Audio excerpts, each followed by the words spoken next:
What's the recipe for Valiant Atheism? Well, it's 1 part logic, 1 part reason, 1 part anger, 2 parts hatred, 2 parts sass, and 3 parts awesome.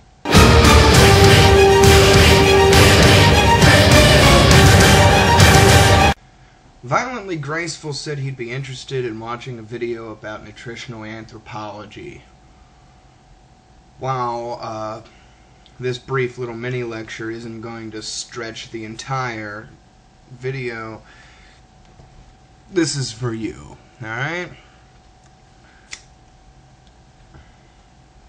It's a brief little mini lecture on capsicums. Now, all species in the capsicum genus are chilies, including bell peppers. Bell peppers are not botanically peppers, they're chilies.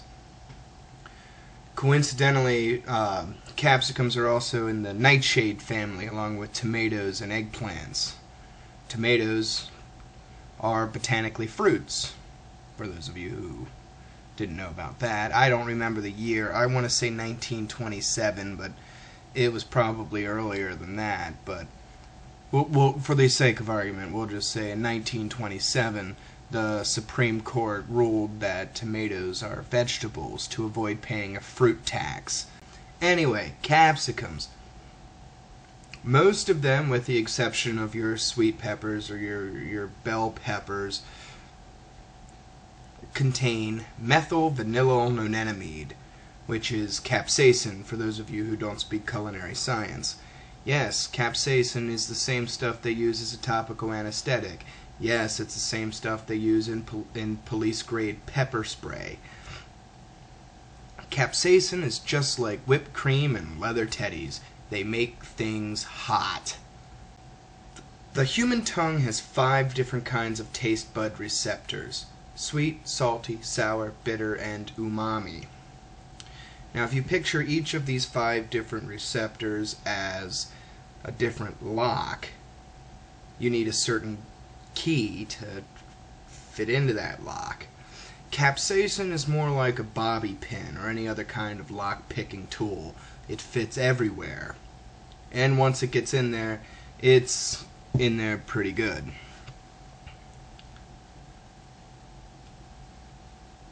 In culinary school, we used to play these idiot games, like who can eat the most habanero peppers?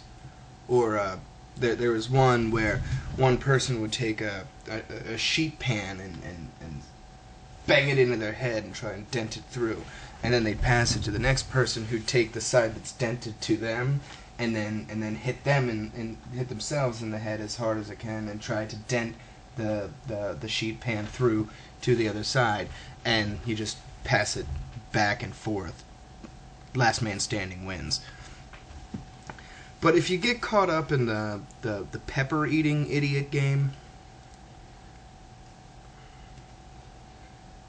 most people would immediately reach for a glass of water to cool the heat in the mouth. Problem is, capsaicin isn't water soluble, it's alcohol soluble.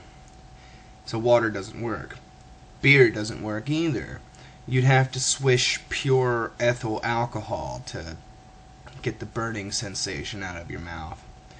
Bread won't work either. You don't want to... Once the capsaicin gets in there, it's in there really good, and bread just won't soak it out. The best thing you can do for yourself is to drink milk, but don't swallow. You'll just move that heat farther downstream. Capsaicin is measured in Scovilles, which is named after the chemist Wilbur Scoville, who originated the Scoville scale. The only problem with the Scoville scale is that it's subjective, and that it relied on test subjects' individual tastes. But it's really the only dipstick we have with which to measure capsaicin. The way he did it, I thought, was amusing. He made his lab assistant eat peppers and then spray a sugar water solution into their mouth until the heat was reduced. So I can imagine, you know, how much fun it would be for him once it got up to some of the hotter chilies. Some of the hottest chilies out there, the habanero is probably the most known one. That registers at about 200,000 Scovilles. To put that in perspective, police grade pepper spray comes in at about 5 million Scovilles. And pure capsaicin is somewhere around 15 million Scovilles. I also want to bitch about trolling. I got into a discussion about trolling with somebody the other day, and trolling really isn't what it used to be anymore. She's right. I mean, nowadays kids will get up and they'll be like, "Oh, I just disagreed with somebody. I was out trolling."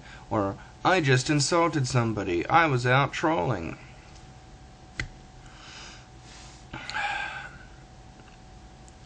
It used to be that trolling meant something. And, I remember, when I went around trolling message boards, I did it with such skill and forethought. I'm gonna go and piss these people off. You gotta do it in such a way that it really is an art. It is. That's why I'm so good at it here, making videos. I'm better at it making videos than I am sitting there and typing my fucking little troll things. I don't miss those days. This is a lot more fun. Speaking of trolling, I found an asshole. His name is Rockin' for Jesus. Well, I found him while I was trolling.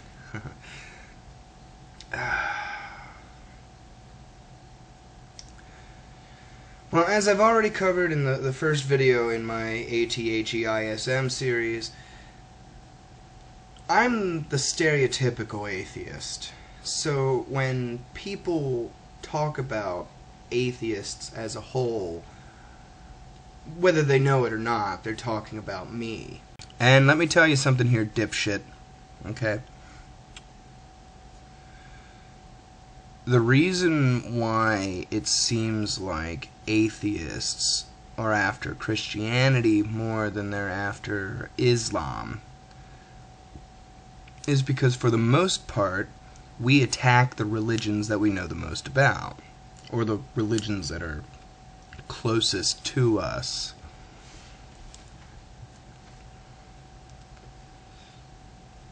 I have a Christian living next door.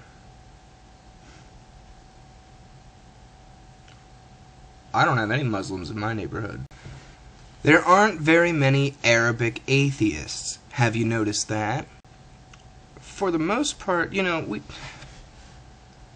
we tend to leave Islam alone for the most part because they're just a one-trick pony, They're just violent and oppressive. That's it. I mean, they're idiots too for believing in a god, but you got these. I mean, you got Christian lawmakers, you've got creationists,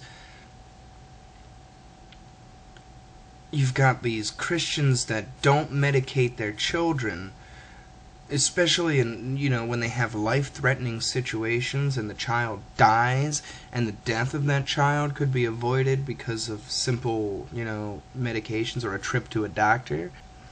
I mean, Fitchiful Thinking, he tries to be this intellectual Christian, and the King of Craps, he's an evangelical Christian. We've got Epidemic 2020 that goes on and on and on and on and on and on and on and on and on and on and on and on and on about morality. There's T-Master, he's a Christian too, but he's cool because he's an asshole like me.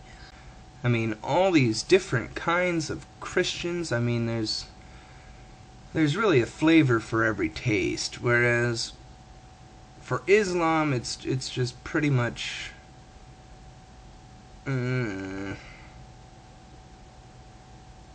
why bother? Now, the whole mosque thing and the whole burn a Quran thing, honestly, I don't really care. As long as you two people are fighting each other, you know, that's great. Go for it. I mean, I can use a break. It's actually pretty funny to watch these Christians come out in opposition of Islam as opposed to just in opposition of atheism. I mean, you have to realize, you're just like us. We hate everyone else. I mean, you want to build a mosque at Ground Zero? Go ahead and just strap that bullseye to your back. I don't care. You want to burn a whole bunch of Qurans and lead to war that might destroy the world and the people that survive exist in a state of total anarchy? Do it. I want that to happen. And then we get people like you that get up in front of your camera and cry about how it's a double standard and it's not fair. Well, life isn't fair, dipshit. I'm pretty sure God said something about that somewhere in the Bible.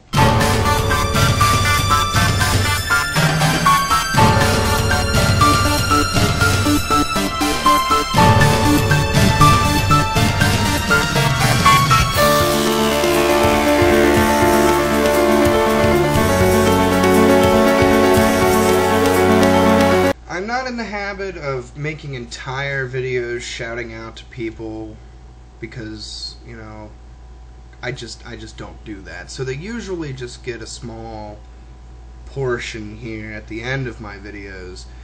I found two for you. I found two. Well, one found me, and I found the other one through one of my subs.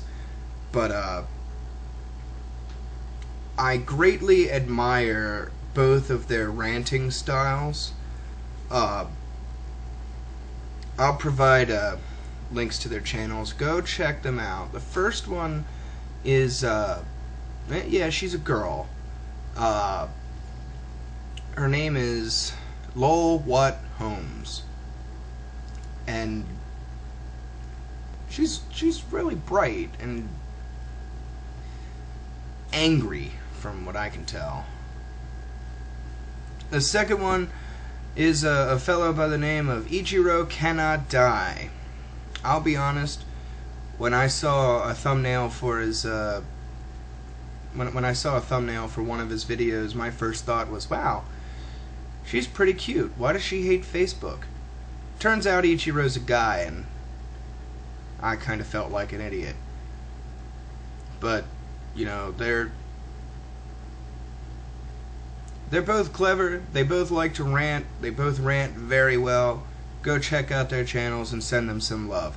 Not the kind of love that I usually tell you to go send people, but like legitimate love.